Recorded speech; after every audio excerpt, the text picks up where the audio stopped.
Enfin, tout le camp, là. Eh bien, rebonsoir. Vu qu'en général, en principe, je vous ai tous vu à la première partie. Et que j'ai eu la joie de vous serrer la main à l'entracte. Donc, Claude Mercutio. Claude Mercutio, et j'ai à la main son recueil, que vous pourrez acheter à la sortie. Parce que, contrairement à ses autres récitals, pas récitaux, cette fois-ci, ce sont les textes qu'il a écrits. Oui. Ces textes dont il est l'auteur. Oui. Ce qui, évidemment, va nous changer, en quelque sorte, de son travail habituel de recherche, et en même temps, va nous permettre de connaître un peu mieux cet homme extrêmement discret, qui ne parle jamais de lui, qui se cache toujours derrière des grands auteurs, derrière Sandrard, derrière Boris Vian, derrière Mouloudji, derrière Bernard Dimet, pour expliquer ce qu'il pense de la vie et comment il la ressent. Il est né de tango inconnu, mais enfin bon, il connaît son papa et sa maman, il ne faut pas non plus... N'allons pas trop loin. Il a passé des drames, il a passé des lumières, il a eu, comme nous tous,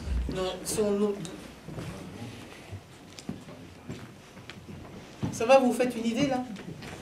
Ça y est? Bon. Ça va, Pierre-Henri, l'ouvreuse, là? Tu as fini de placer les gens? C'est bien. Bon, je disais donc. Et Mercutio a connu comme nous donc les ombres et les lumières de la vie, et il les a passées dans sa façon de dire les textes des autres, et il les a passés dans sa façon d'écrire. C'est pourquoi nous sommes tellement émus d'entendre cette fois-ci une voix à la fois que nous connaissons bien et en même temps différente. Ça, c'est son premier recueil. Le second est en cours d'impression. Le second, comme le premier, sera illustré par moi-même. Et il est certain que ça a été un travail de commentaire que d'illustrer un texte qui se suffit à lui-même. Bon. Déjà, dire un poème que l'on ne lit pas avec les yeux et qu'on dit avec la voix, c'est déjà un commentaire. C'est déjà une façon de, vraiment, c'est le cas de le dire, de l'interpréter. Mais en plus... Quand, moi, avec la voix de Mercutio dans les oreilles, je devais mettre ces poèmes en dessin, il y a des fois où je me disais, attends, l'image se voit d'elle-même, n'est-ce pas? Puisque c'est bien écrit, donc l'image se voit d'elle-même, qu'est-ce que je vais rajouter? Donc il fallait à la fois interpréter le poème sans le redire, sans redire bêtement en dessin ce qui était déjà en mots, c'est pas la peine, hein. C'est pas la peine d'effet miroir, et en même temps d'essayer d'en commenter la vision que j'en avais. Bon, d'après Mercutio, c'est réussi. Après tout, hein, c'est quand même l'auteur qui sait si son œuvre a été trahie ou pas. Il a choisi chacun des dessins pour ce recueil-ci comme pour le prochain, et donc il en est content. Donc je suis certaine aussi que ceux qui auront donc ces derniers exemplaires en seront contents aussi. Mais en attendant, nous allons entendre ces poèmes dits par leur auteur, donc en relief et en couleur. Et c'est pourquoi l'échelle à coulisses est tellement heureuse de remettre ses clés à Claude Mercutio.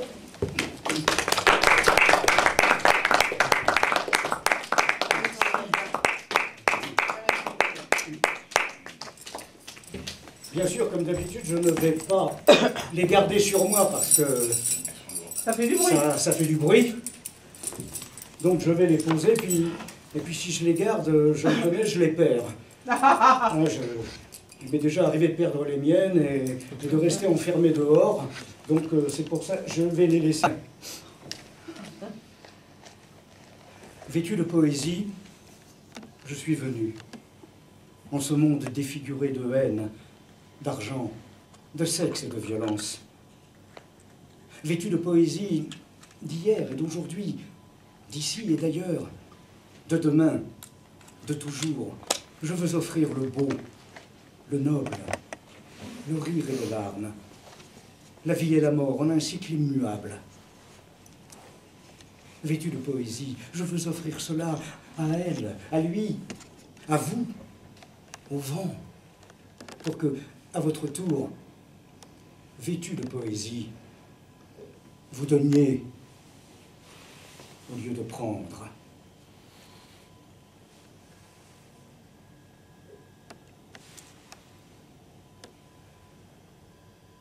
La poésie est une souillon, logeant plus souvent dans les mansardes que dans les palais, traînant par les rues pauvres son jupon troué, plus à l'aise dans les bas quartiers que dans les demeures des grands de ce monde.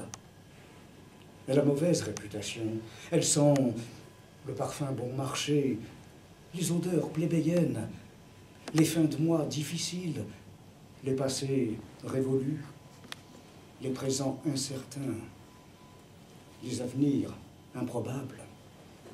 Elle vit de l'air du temps, tant qu'il est encore temps de respirer l'air, d'autant qu'elle pourra le faire demain, d'autant qu'à Tchernobyl, comme à Pierre-Latte, ou ailleurs,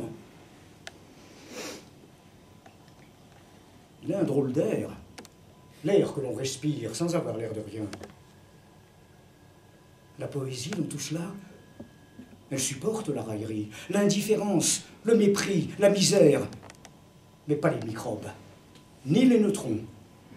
Elle a survécu aux grandes peurs, aux guerres et aux pestes, aux apocalypses, aux camps de la mort, mais pas aux bactéries. Telle une sorcière du Moyen-Âge, elle traverse le temps et l'espace avec sa chevelure de folle et ses guenilles superbes. Passant qui la croise, tends-lui la main, fais-lui l'aumône, fais-lui l'amour dont elle a tant besoin. C'est toi que tu protèges, ta vie, ton futur, celui de tes enfants, s'il en est encore temps.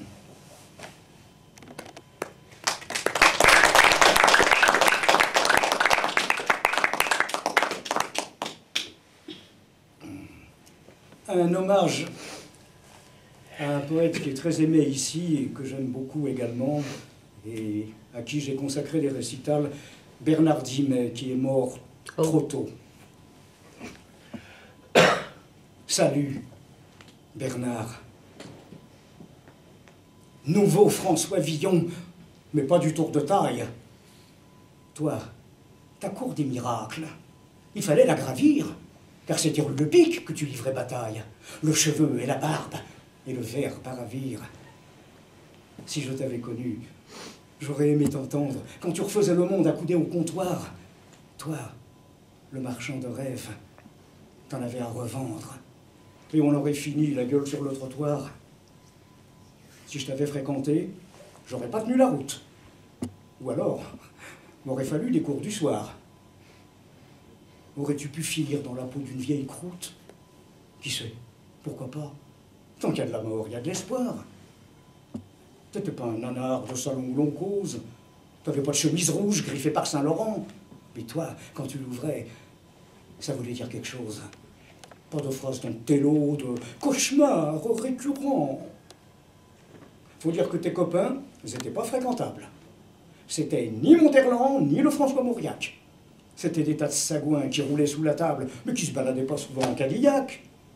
C'était pas le Claudel, un coincé de la quéquette, pour la prose et les vers vous donner le tournis. C'était pas le Cocteau, un fanat de la jaquette qui voulait être un mec et s'en est jamais remis. Mais des enfants de rue de Bœuf qui traînaient dans les rades. Sandra et Mouloudji, c'était de vrais braillards que ne rebutaient pas les bistrots les plus crades. Macorlan et Carco étaient de rudes gaillards. S'ils voyaient d'aventure un paumé qui s'écroule, vous n'allez pas chez les flics qui gueulaient comme des perdus. Ils ne s'évanouissaient pas au premier sang qui coule. Ils en avaient vu d'autres dans bien des coups tordus. Un coup de surin qui traîne, c'est prévu dans le programme. Quand on en distribue, il faut aussi en recevoir. Et s'il est bien placé, plus d'encéphalogramme. Chacun aura son tour et t'aurais dû le prévoir. Nous as-tu donc quittés par manque de savoir-vivre? Bernard, au cœur trop grand, au rire large et fort, Ce soir, je pense à toi, et déjà, je suis ivre. Mais dans cet état-là, pour moi, tu n'es pas mort. Les amis te regrettent, et tu manques aux frangines. Si les anciens sont morts, les autres se souviennent. Je relis tes poèmes, gorgés jusqu'aux narines, et je trinque avec toi aux amours qui reviennent.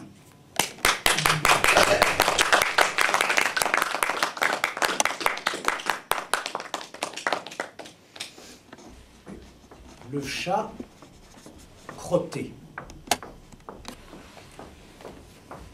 C'est un matou sans âge, sans couleur et sans forme, ébouriffé, griffé, mouillé, crotté. Un monte en l'air de gouttière, un rôdeur de poubelles nocturnes, nauséabonde, débordante, craquante sous les tonnes de déchets des beaux quartiers. Son domaine, c'est l'avenue Foch. Je ne le sais pas, le petit vagabond, le prix du mètre carré. Il s'en fiche, il s'en fout, il s'en fauche, il s'en fout, il s'en fauche de son standing. Il n'a pas les griffes ripollinées des chats à pédigré, bêtes à concours des vieilles mémées. Il n'a ni chèque ni provision. Il a une vie en forme d'arête, conquise de haute lutte sur le tas d'immondices. Il ne demande rien à personne, le chat crotté. Il se bat pour l'avoir, son trésor dérisoire, son os de poulet souillé. Le jour, il se cache. Il pense ses blessures de la lutte pour la vie. Sa langue râpeuse lèche les coups de griffes rasoirs de ses semblables, qui ne sont pas ses frères de race. D'ailleurs, il s'en fout de sa race, le chat crotté. Il ne la connaît pas, sa race. Y a-t-il des chats maghrébins, des Portugais, des Italiens, des chats bicots, des chats youpins? Il se bat comme aux premiers âges, où l'homme retourne. Ongles soignés, sourire carnassier de fauve repus, son attaché caisse. Ces usines de mort à distance, qui gardent les mains propres dans l'univers aseptisé. Le chat crotté, il plante ses griffes dans tout ce qui passe à sa portée. Elles sont pleines de crasse, de sang séché, mais il garde la noblesse d'un samouraï de bitume, desperado urbain, n'attendant ni amour ni merci. Il se bat pour ne pas mourir, gladiateur sans espoir devant l'inévitable, gibier de fourrière en sursis, voué au scalpel de vivisecteurs civilisés.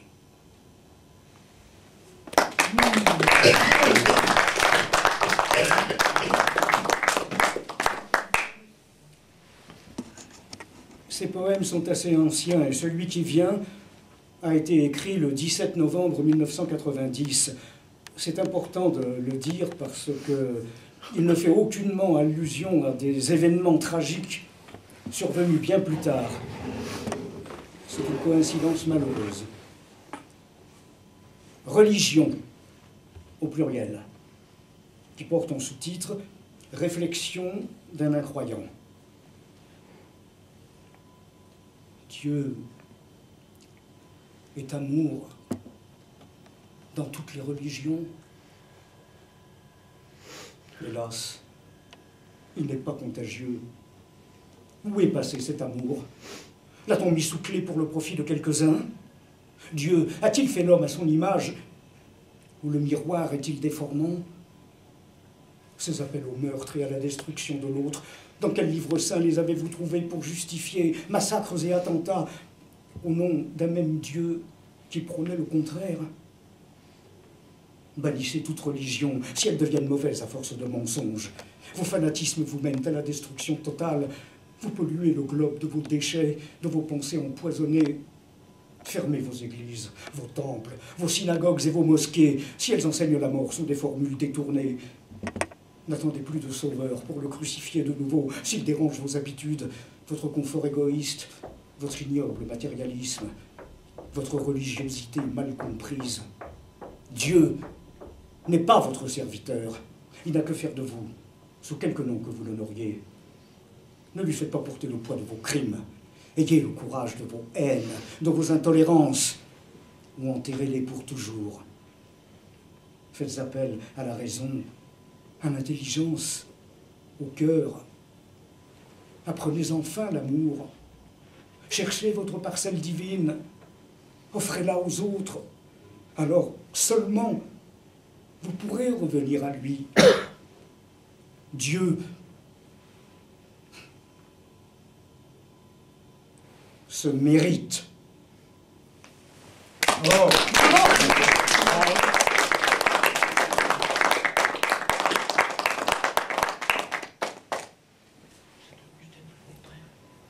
À Jésus.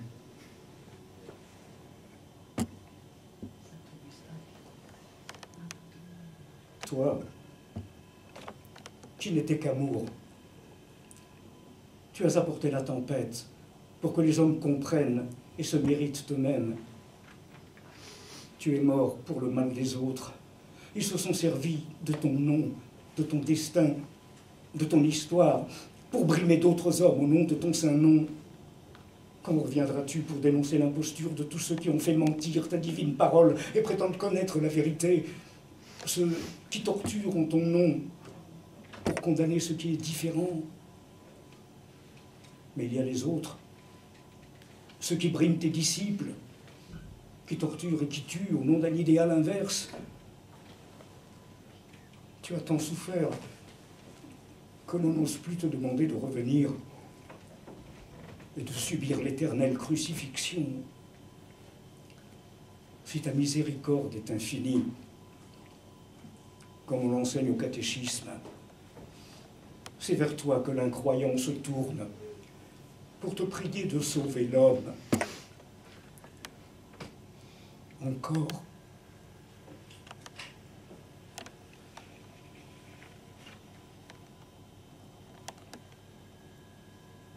À Judas.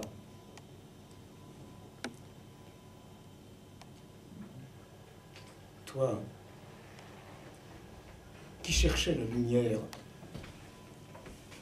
et n'a trouvé que les ténèbres sous le ciel brûlant de Jérusalem, qui t'es trompé avec sincérité et n'a pu accepter ton erreur qu'au prix de ta mort, désespéré, solitaire, rejeté de tous.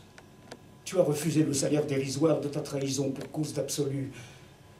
Tu as payé tous les forfaits depuis l'heure de ta première mort.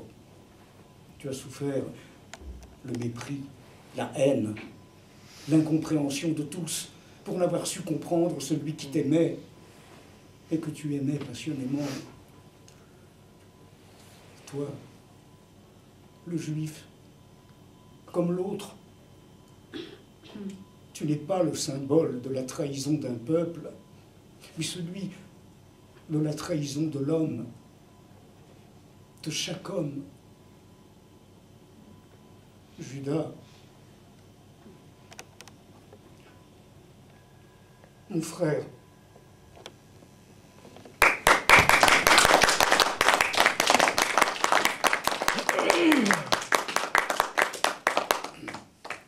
un poème très bref, mais qui mérite quand même une petite introduction. En dépit des apparences, il ne délivre aucun message religieux qui le détournerait d'un sens plus profond et le réduirait à une imagerie saint-sulpicienne. Le calvaire en question n'a aucune valeur historique ou géographique. C'est simplement un appel à la tolérance et un refus de la justice expéditive et de l'hystérie collective. Caillou, au pluriel. Le caillou est plus dur que ma tête. Le caillou est plus dur que mes pieds. Quand il me lapidait, les cailloux blessaient ma tête. Lorsqu'il me traînait sur le dur sentier pentu, les cailloux écorchaient mes pieds. C'était un chemin pénible à parcourir. Les cris, la haine, les crachats, les coups sur mon visage. Mais je me détachais progressivement de tout cela. Bientôt, j'arriverai au sommet du calvaire. Une fois là-haut, tout sera terminé.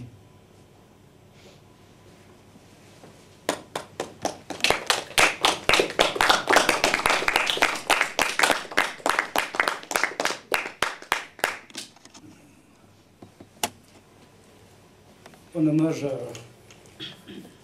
mon jeune cousin Roger qui n'a jamais grandi, à ses parents qui m'ont rejoint à Drancy en 1942, à une partie de ma famille, et à toutes celles et tous ceux qui ne sont jamais revenus.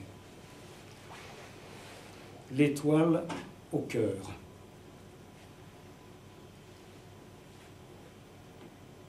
« 1942. 6 ans. Il faut porter l'étoile jaune safran, 6 branches, une par année de vie, sur la veste de toile, le manteau synthétique, l'emblème de la honte, le regard pathétique, le rouge au front qui monte, 4 petites lettres noires à l'écriture tremblée. L'histoire de tout un peuple en cette période troublée. En grille horizontale, monstre, en 4 lettres. Définition banale. Juif, race de traîtres. Rafle, dénonciation, arrestation, protestation, vérification, transfert. Enfer, bruit lancinant des bogies, bougie-vougie, wagon bondé, wagon plombé,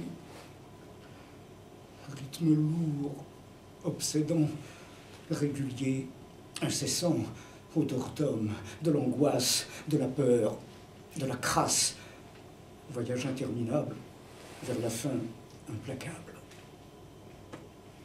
Enfin, le train s'arrête, cri poussé à tue-tête, coup de fouet, coup de poing, bousculade, hurlement.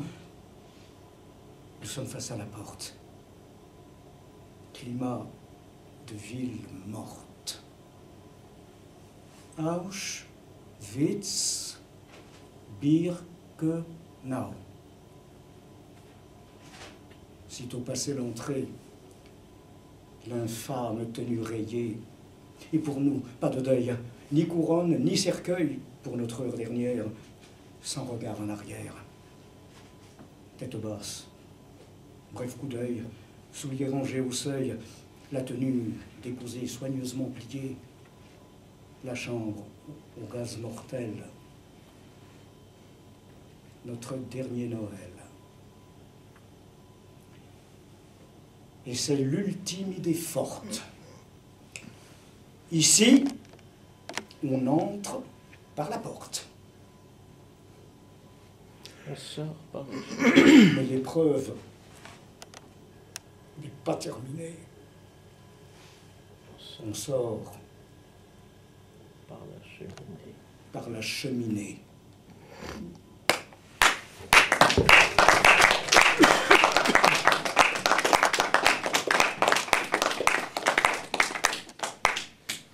Un jour comme les autres. Du haut de la plateforme, regard panoramique à l'infini, paysage monotone, la plaine nue et sinistre, le ciel gris et bas, le vent aigre et froid, les doigts crispés, gelés sous les mitaines, les pieds battant les planches pour prévenir l'engourdissement. La bretelle de l'arme pèse comme à l'école, l'index replié sur la gâchette, la vessie pleine à craquer d'envie non satisfaite. Encore une demi-heure et la garde est finie. Le nouveau factionnaire montera à l'échelle et prendra la relève. Alors, la descente joyeuse vers la terre ferme. Puis, après le rapport, l'arrêt à la cantine. Le bon verre d'alcool qui réchauffe le corps. Au menu ce soir, rôti de porc et saucisses, pommes rissolées, bière et vrai café. Le ventre plein pour entamer la nuit prochaine la nouvelle opération spéciale. Pour Otto Schwarz, SS-Sturmann, cantonné à Auschwitz entre barbelés et chambres à gaz, ce 22 octobre 1942 est un jour comme les autres.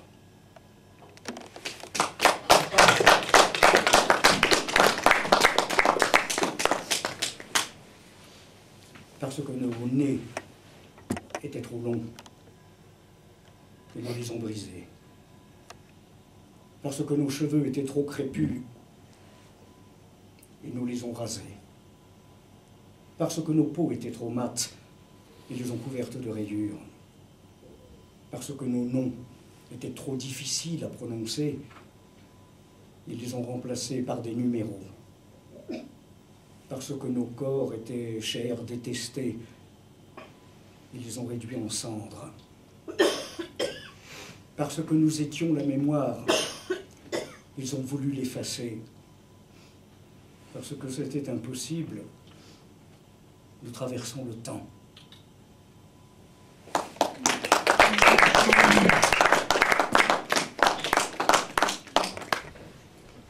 Je ne veux plus mourir l'étoile au cœur, derrière des rosiers à épines de métal. Pour une branche de plus qu'aux astres du ciel, l'emblème de la honte, cousu à son revers, poitrine déchirée par les barbelés de la mémoire. L'astre de Bethléem ne vit-il pas la naissance du divin enfant à l'origine étoilée? A-t-il donné sa vie pour cautionner l'inacceptable? Reviens dire qu'il se trompe, que tu n'as pas voulu cela. Plus personne ne doit mourir l'étoile au cœur, derrière des rosiers à épines de métal.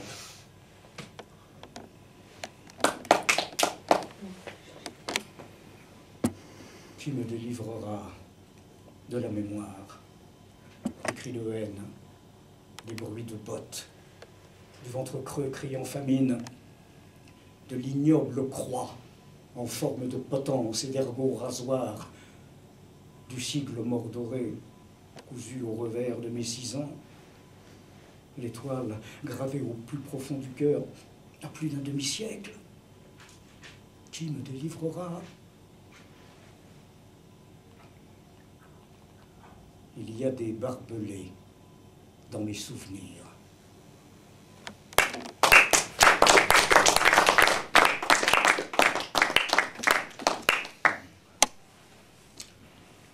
Un double hommage à Jean-Roger Caussimon pour son poème « Le temps du tango » et à Léo Ferré, dont la musique est inséparable des paroles. Né de tango inconnu. Je suis né de tango inconnu. Ma mère s'est fait comparsité dans une quelconque boîte à tango, un Mikado d'Aubervilliers, l'Eldorado du samedi soir. Ça m'a donné des tas de papas. Tout enfant, je ne comprenais pas. Ils sont tous partis. Adios, muchachos, compañeros de mi vida. Maman m'a quitté à son tour, me laissant seul, vieil orphelin privé de tout état civil, plus de nom ni de numéro. Il y en a qui échappent aux statistiques. Tout juste un sigle mordoré, entortillé de fils barbelés, l'étoile jaune de mes cauchemars, de mes souvenirs furorisés. Une longue dérive artistique, au succès remis à demain, au naufrage de mes amours, cœur d'artichaut privé de ses feuilles, au désert blanc de mes draps vides, au regard lourd, à la ride sèche, à mon corps fourbu qui rechigne aux lendemains hypothétiques. Les tangos de Carlos Gardel me font venir les larmes aux yeux quand je revois ton sourire là, maman chérie, qui me donna tout le superflu que tu n'avais pas. Suis-je déjà mort sans le savoir? Canard sans tête sur sa lancée, en dernière course frénétique? suis né de tango, inconnu. Mais tu avais raison, maman. C'est si beau, la comparsita.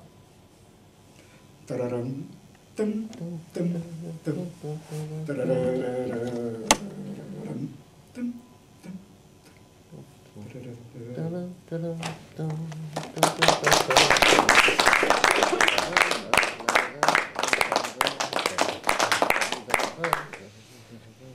Je voudrais butiner la rose de tes seins, leur splendeur défiant toutes les aubes grises.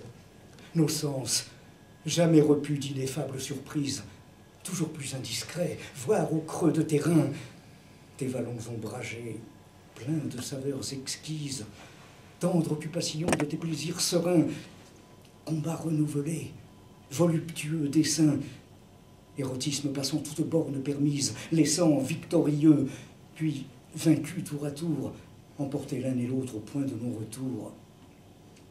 Aux frissons de nos corps, nos désirs de voyage, puisqu'au fond de mon cœur, il n'y a rien que toi, abordant sans relâche à tes nouveaux rivages, condamne ta planète à tout autre que moi.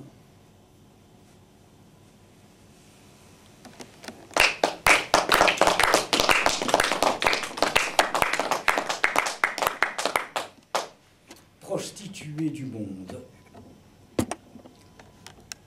Toi, la femme brisée, prostituée du monde, tu offres de l'amour à ceux qui n'en ont pas. Comme ils sont trop nombreux, ils doivent te payer l'illusion du rêve. Mais qui t'aimera, toi, dont nul ne se soucie? Ton amour est un leurre et devient marchandise. J'ai envie de t'aimer avec sincérité, non pour ton corps parfait, mais pour ton regard là, qui a vu tant de choses et demande merci. Tu es fille de joie seulement pour les autres, mais ton cœur est si lourd, trop noir et douloureux.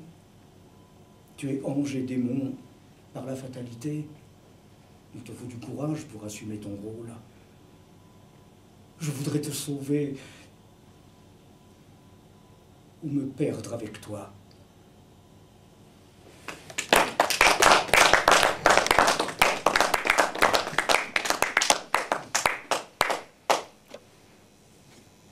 Un hommage à la poésie de Marcel Mouloudji, dont j'ai fait également des spectacles.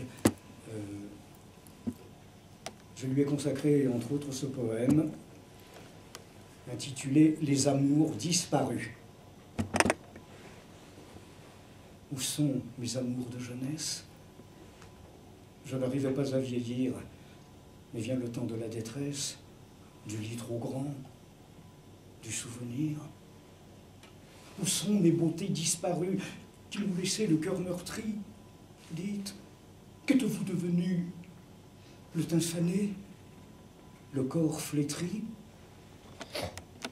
On se trouve frileux soir d'automne, place Vendôme, d'argent léger, dans l'alignement monotone des bijoutiers. Rien à manger. Plus tard, peut-être, un café crème, où mes pas voudront me porter, au vent du petit matin blême, quand le passé vient me hanter. Il me faut regagner la Seine et m'éloigner des beaux quartiers. Le gris convient mieux à ma peine que le regard des gens altiers.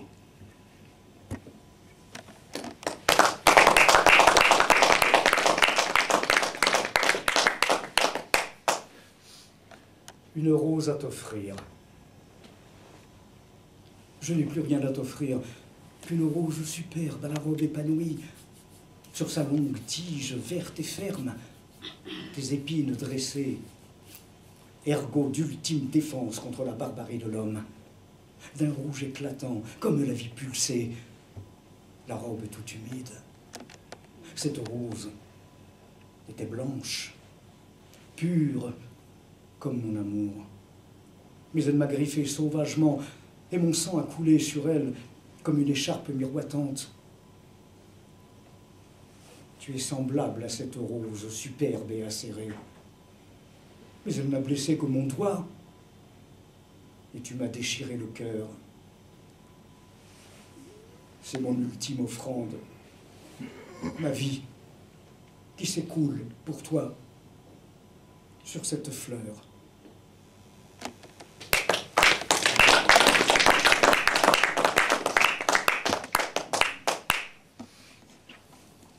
Encore un chat différent. Le chat Dandy. Toi, si voluptueux, comme une séductrice, sublime objet rêvé d'un film en noir et blanc, yin et yang à la fois, coquet comme une actrice, lorsque tu reposes allongé sur le flanc. Tout est beauté chez toi, ton regard magnétique, le lent ronronnement, ce poil doux et soyeux, mouvement suggéré de ton corps élastique, et ton miaulement tantôt triste ou joyeux. Il faut être Rostand, Baudelaire ou Colette pour louer ton mérite autant qu'il le faudrait. Ton œil vert m'a séduit comme une midinette, éprise d'un garçon plus qu'elle ne voudrait. D'où venais-tu, rôdant dans ce Paris nocturne, fugueur impénitent d'un foyer sans chaleur? Il fallait t'adopter, vagabond taciturne, car tu suivais mes pas, percevant ma douleur. Je m'étais bien juré de n'aimer plus personne, quand ma sublime amante a déchiré mon cœur. Depuis, tout est si froid, et déjà minuit sonne, apportant mon hiver et son lot de rancœur. Insinuant, tissant une danse magique autour de mes mollets pour mieux m'ensorceler. L'amour s'en est allé, solitude tragique. Puisque tu m'as choisi, viens là me consoler.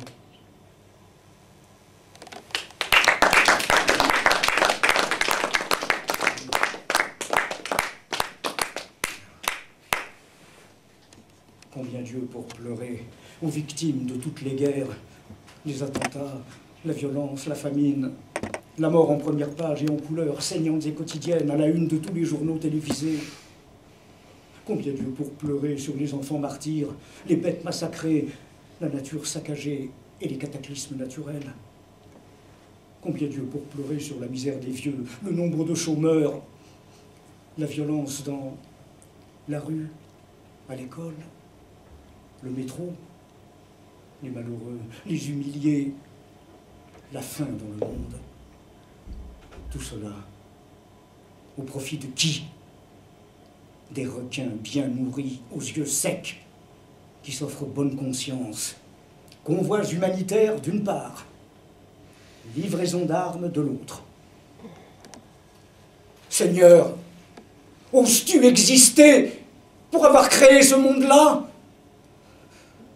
J'ai l'espérance que non, car il ne resterait à tes fidèles pas même les yeux pour pleurer.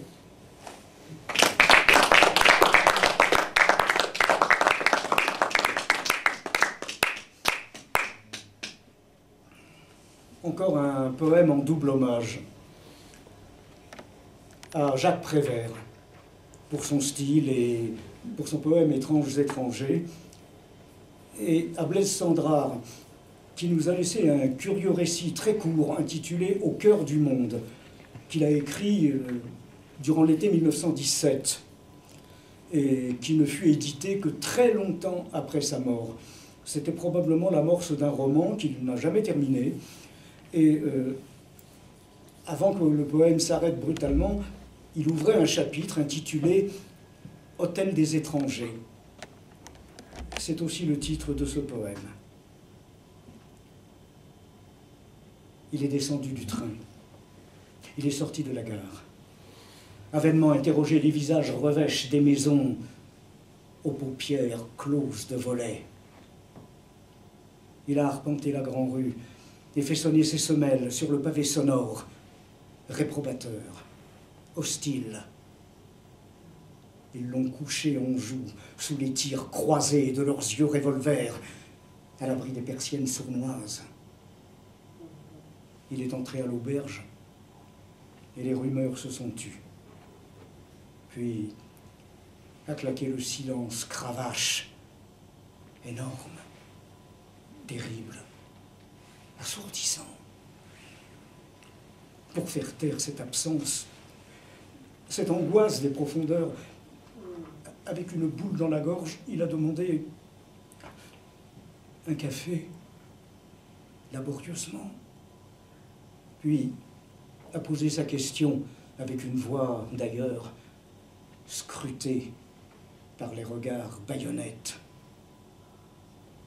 Il a remercié faiblement, payé, sorti, avec, au bout du bras, l'excroissance valise, lourde de tous les échecs.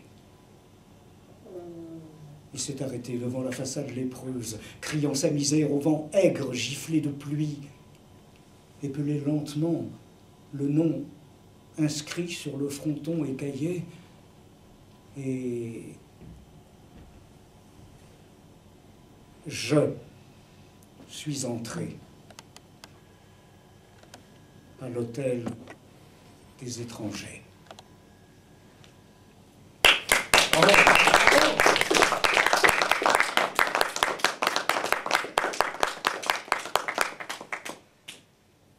Le poète assassiné. La camisole, c'est le pire, pense le poète grand manchot. Qu'importe qu'il me croie fou, mais privé de mes bras pour écrire, je ne puis même hurler mes poèmes dans les oreilles prisons des infirmiers, ou la brume cerveau des malades, mes compagnons d'infortune, verrouillés dans leurs rêves intérieurs. Mes vers captifs tourneront comme un cheval de manège dans mon crâne cellule jusqu'au brouillard final des médecines de l'oubli, et de mes lèvres mortes, les mots s'écouleront goutte à goutte, euthanasiés sur les dalles froides par le balai serpillière d'une femme de peine.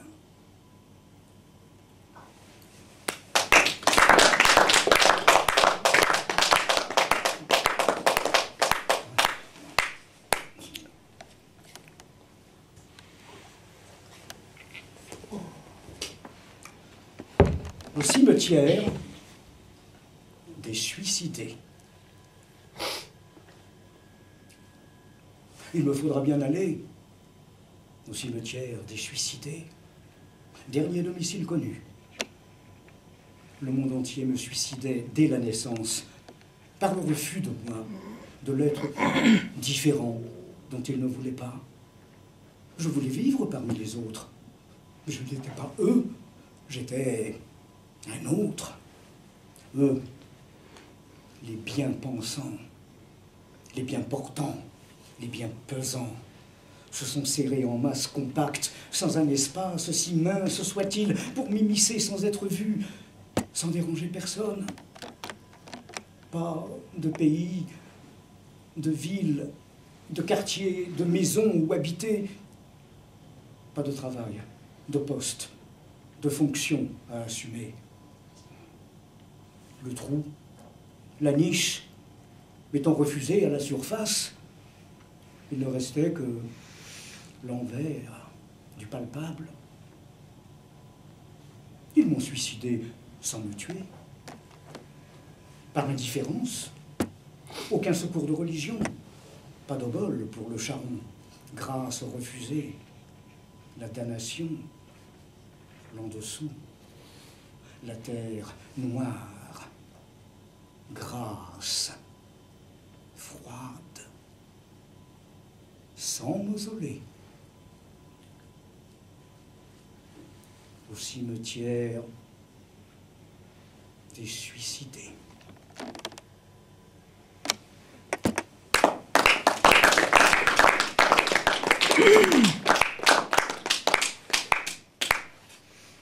Et étranger au monde des vivants, en transit, dans l'envers du palpable, le douloureux bagage d'un cœur meurtri, lourd de chagrins accumulés au cours d'une vie hostile, enfin déposé à la consigne, dont on a déchiré le ticket. Main dans les poches, le billet d'embarquement entre les dents, dernier voyage vers l'inconnu, pour séduire l'anonyme charron qui vous emportera vers l'au-delà pour votre dernier voyage. Les regrets, brûlés dans les cendres des lettres d'amour obsolètes. L'éternité, un no man's land où Dieu est absent. Allons, tu es prêt depuis longtemps déjà. Qui te retient? Laisse-toi glisser amoureusement vers l'intangible.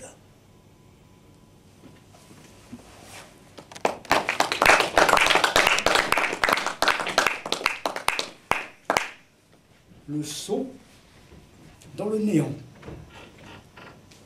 Oui. Je mourrai peut-être au détour d'un poème, le crayon sur la page, tombé d'une main faible, dans un petit théâtre, au public clairsemé, l'éclairage blafard d'un plateau exigu. Ma voix se brisera ainsi qu'une césure au beau milieu du verre, et dans un ralenti, une chute amortie. La vie m'aura quitté avant l'effondrement. Les quelques spectateurs resteront incrédules et n'osant applaudir avant l'appréhension de la réalité. Brutal vent de panique, mais bientôt recouvert par l'obscène sirène d'un secours trop tardif. Le poète était mort. 1000 morts quotidiennes, ou de trop peu d'amour, depuis longtemps déjà. Au cercueil de l'oubli, de l'indifférence, son cri était muet, et nul ne l'aperçut.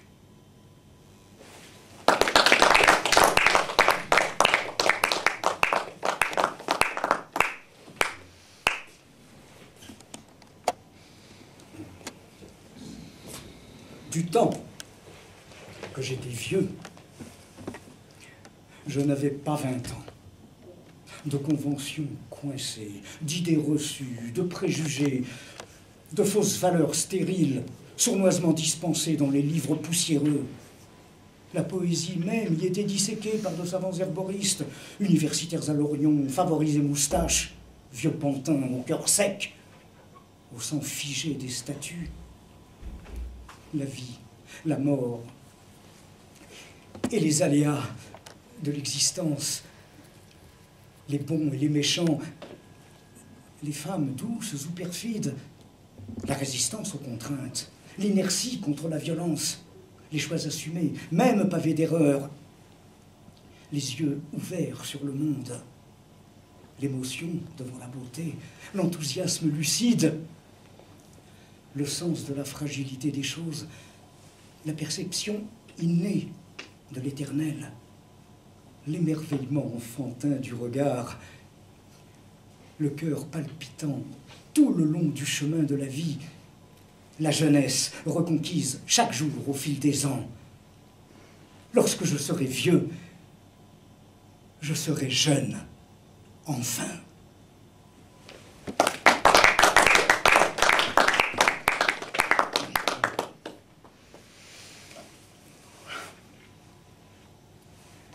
Si tu cherches l'infini au fond de ton verre, tu y verras des paysages extravagants, sans cesse renouvelés et pourtant sans mémoire. Des yeux vides, aux contours changeants, insaisissables dans leur mouvance liquide. Si tu cherches l'infini dans la fumée de l'herbe qui rend fou, dans la piqûre du voyage illusion, tu n'atteindras jamais la frontière entre les deux espaces. Si tu cherches l'infini dans les livres saints mensongers, falsifiés par les hommes, tu y perdras ton cœur, ton intelligence, ton âme. Si tu cherches l'infini, n'accepte aucune contrainte, aucun piège du savoir imposé. Ne te laisse enseigner que les gestes utiles. Accepte la mémoire, mais n'en sois pas esclave. fonde ta propre morale. Cherche le meilleur en toi. Ton parcours sera juste. Mais si tu as trouvé, n'impose rien aux autres. Ce sont des êtres libres. À eux de se connaître, de se réaliser, de se vouloir meilleur, loin des commandements, qui sans doute étaient sages, mais que l'homme a truqués comme un faussaire habile. Si le divin existe, trouve-le en toi-même. Quand ton humble dépouille ne sera que poussière, cette infime parcelle toujours te survivra. Si tu cherches l'infini.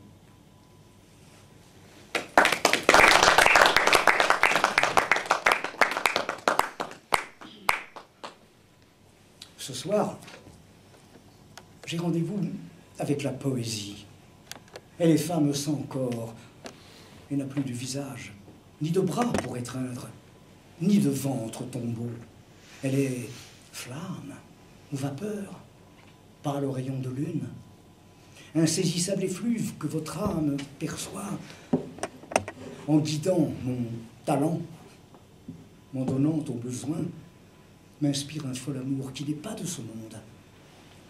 Si je lui donne un corps, elle se fâche et gronde. Mais quand, me possédant aux portes de la mort, me laissant à rêver dans un profond sommeil plus noir que le néant, le souvenir s'estompe. Quand le petit matin me ramène à la vie, qui peut-être n'est qu'un songe, il me reste un poème. Sans doute un beau mensonge, et qui lui dit « Je t'aime ».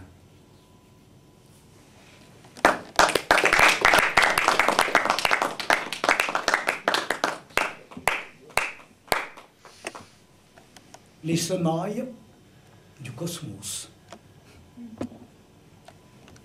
Je crains qu'il soit trop tard pour mon plus beau poème. Un autre l'écrira un jour sous ma dictée. Je quitterai sa main, d'où je ne saurai plus, car toute poésie n'est qu'un long héritage. Nos aînés ont semé dans l'azur impalpable, comme le paysan qui féconde son champ. D'autres récolteront notre essence subtile, ce que nous léguerons au-delà de nous-mêmes. Un être du futur, peut-être inconcevable, saura capter la graine de mon souffle invisible.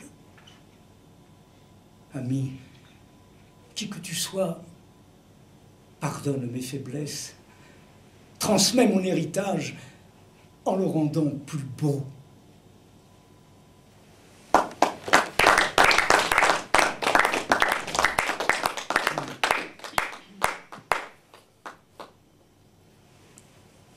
La femme est un poème qui porte en sous-titre « Mon royaume pour un poème ou pour une femme ».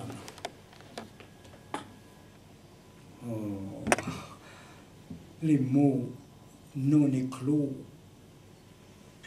il reste le poème, cri muet, inaudible, qui déchire le cœur, procure tour à tour la fièvre et les frissons. Une femme entrevue à l'angle de la rue, conduisant sa voiture, en vitrine, au café, la belle inaccessible attendant quelqu'un d'autre. Vous n'osez l'aborder, mais vous savez pourtant que votre âme est captive, conquise sans effort, sans même le chercher, sans même le vouloir, ni même le savoir. Vous vous êtes livré. Elle ne songe pas à refermer les bras sur l'enfant que vous êtes. Et vous restez stupide.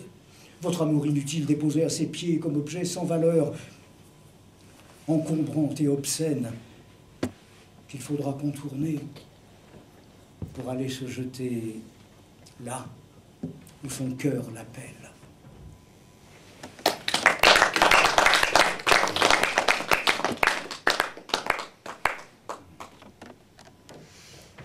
Mourez, mais mourez bien, car sinon c'est trop triste.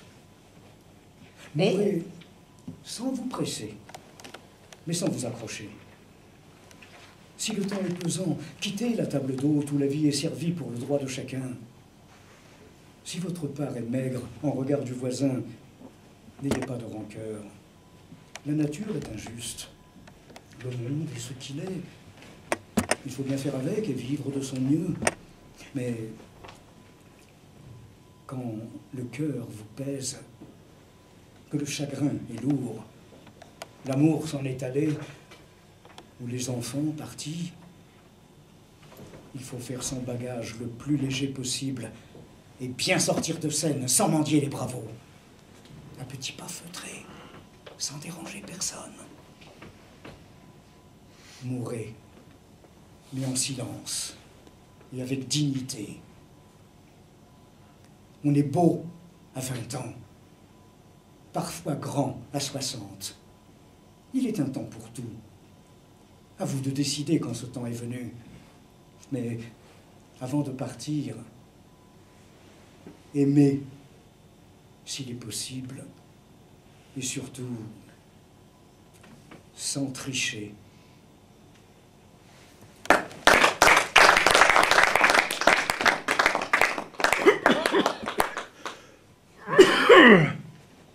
Réincarnation. Pouvoir renaître pour un amour unique. Première femme rencontrée, amante initiatrice qui vous enseigne l'amour et vous garde toujours. Vivre, vieillir et mourir ensemble. Sommes-nous faits pour de petites joies, des amours imparfaites, voluptés tronquées, passions prêtes à porter les grandes surfaces? Assez de rencontres épidermes, de 5 à 7 adultérins, de lumière tamisée, d'amour pénombre, de ruptures déchirures, jusqu'au prochain regard qui dira « oui ».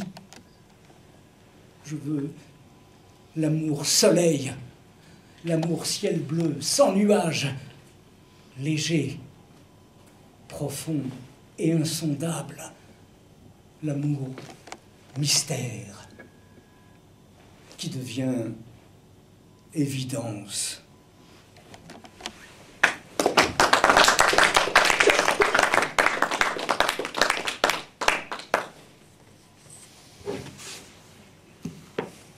Poème au vent.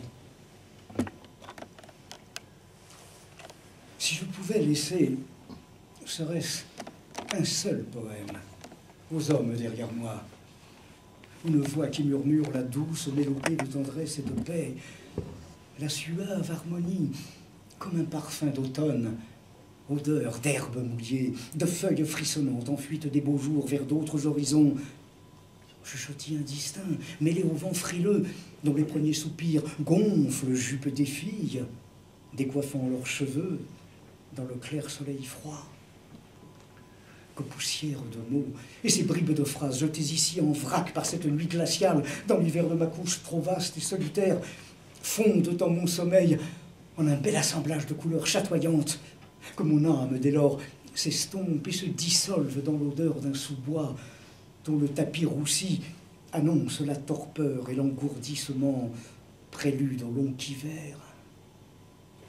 Je revivrai ainsi dans le chant des oiseaux, au retour du printemps.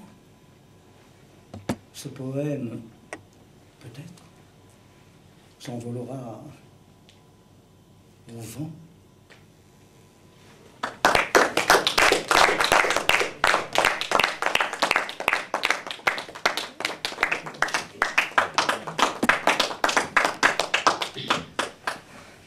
Bien, je vous remercie. Pour ceux qui étaient là la semaine dernière, j'avais annoncé effectivement que j'ai fait de nombreux récitals sur de nombreux auteurs classiques ou des classiques contemporains, mais je disais très rarement mes poèmes.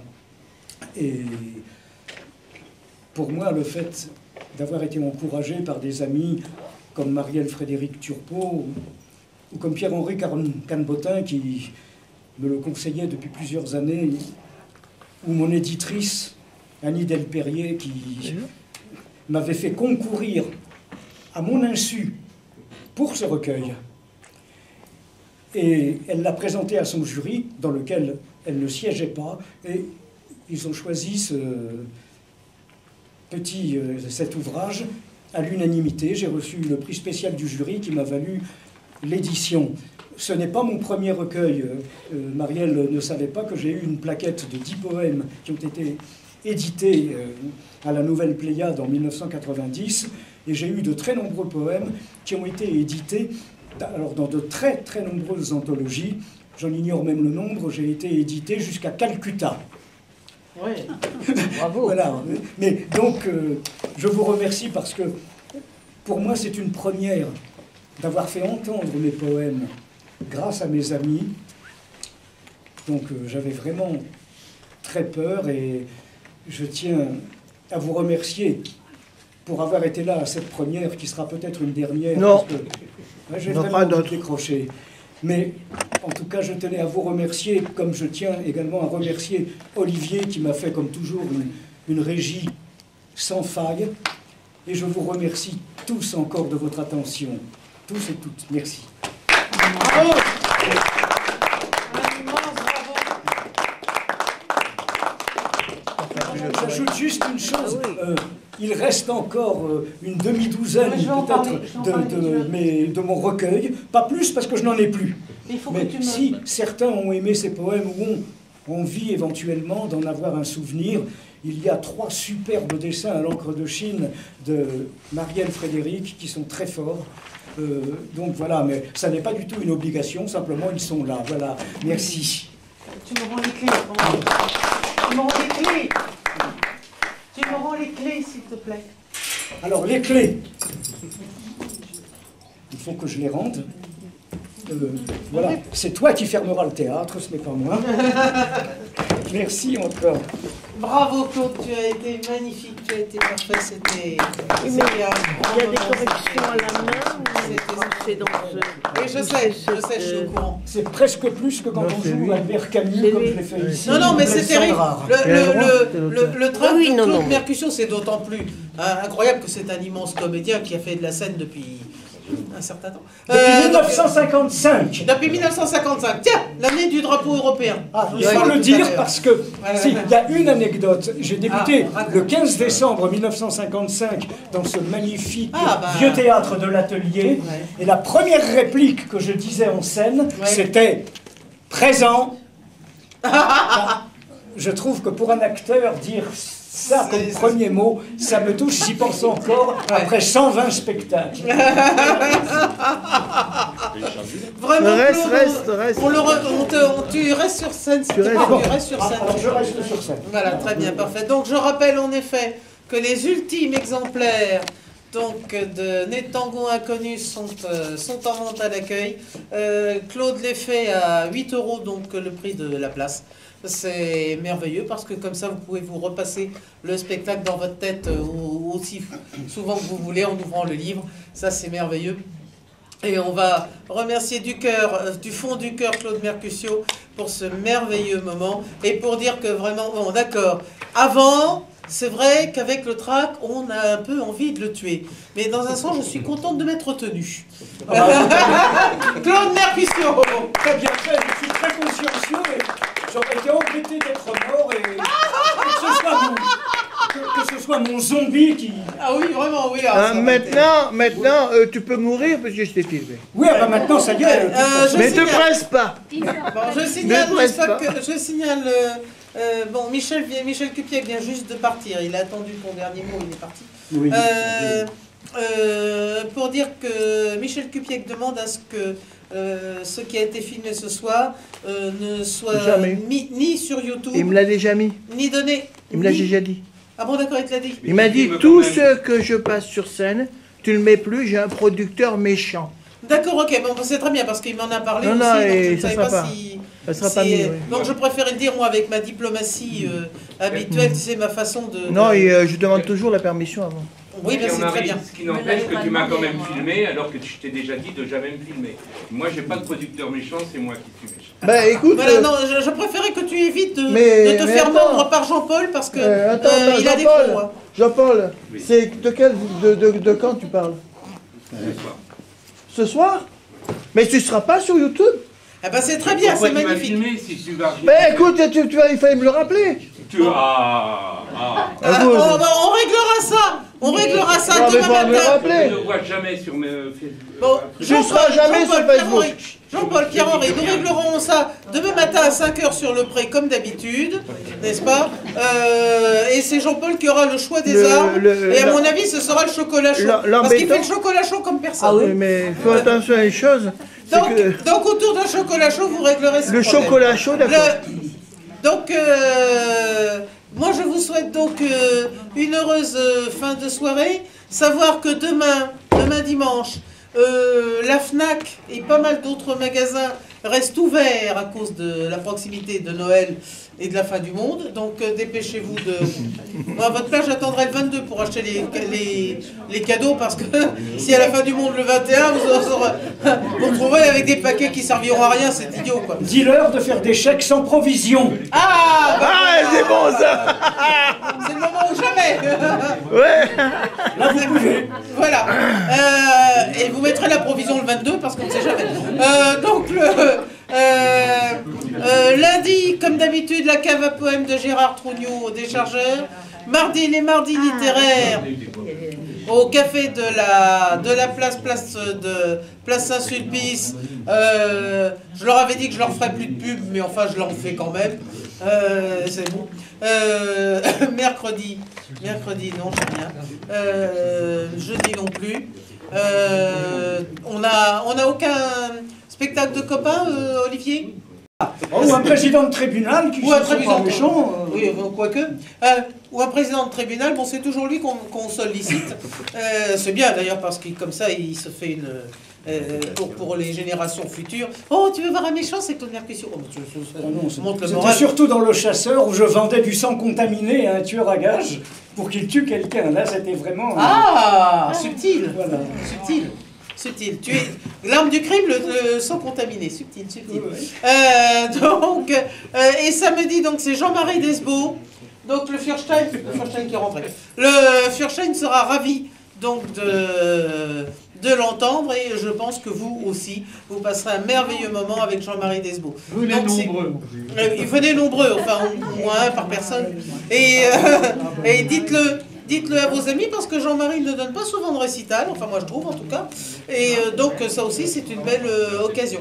Le samedi d'après, ce sera la soirée de Noël. Et si tout se passe comme je veux, vous ne regretterez pas le voyage. Et si ça ne se passe pas comme je veux, je ferai en sorte que vous ne regrettiez pas le voyage quand même. Voilà. Donc si vous ne voulez rien rater de tout cela, vous savez comment on fait. Justement, vous vous emmitouflez bien. Hein. Vous faites attention de ne pas vous casser la gueule parce que ça est glissant. Aussi au coccinum, du thé chaud. Et 30 minutes de marche rapide, c'est d'autant plus rapide, n'est-ce pas, si vous vous cassez la gueule, vous n'aurez plus qu'à vous laisser glisser jusqu'en bas. 5 fruits et légumes par jour. Et bien sûr, le plus important, et eux ils ne pensent pas vous le dire, mais moi je vous le dis, faites attention en traversant.